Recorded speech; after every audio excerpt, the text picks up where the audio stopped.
What did Jesus teach about murder? Well, if you go to the Sermon on the Mount, he says, "You have heard it being said of them of old, you shall not murder. And he that murders, he'll be in danger of the judgment.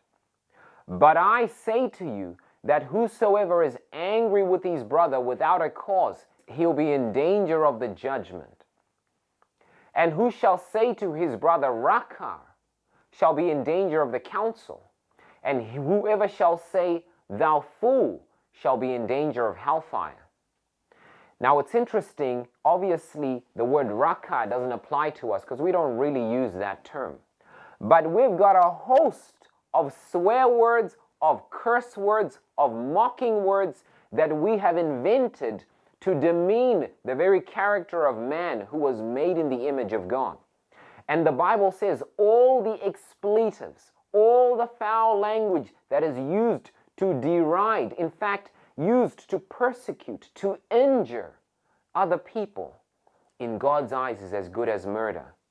When you think of how many people are bullied until they reach the point of committing suicide, you realize that words can be as sharp as knives, and they can pierce unto death. In fact, words may take longer to heal from than physical wounds. People used to have the saying, "Sticks and stones may break my bones, but words won't hurt me." Now, that reminds me of my sister who used to love saying that. But in reality, when you see that God created the world by His spoken word, it says life and death in the Bible. Life and death are in the power of the tongue. It is a world of iniquity, and it is full of deadly poison. That tells you that with the words of your mouth, with gossip, with slander, with backbiting, with cursing, with mocking, you can poison someone's mind, someone's heart. You can lie to someone with such words, calling them fat, ugly, stupid, idiot, to the point where they feel so worthless because they believe those lies that they will take their own life. And in God's eyes, any word we speak that injures is as good as murder.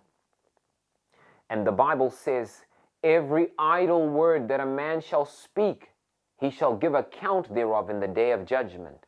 For by our words we shall be justified, and by our words we shall be condemned."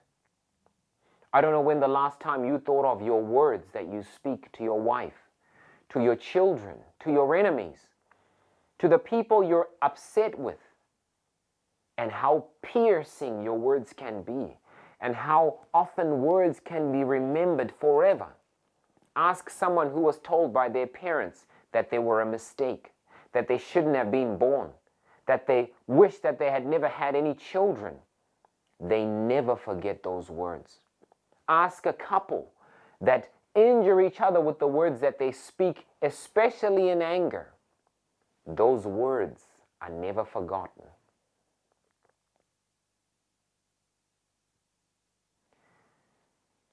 The Bible says, "Can a fountain bring forth sweet and bitter water at the same time?"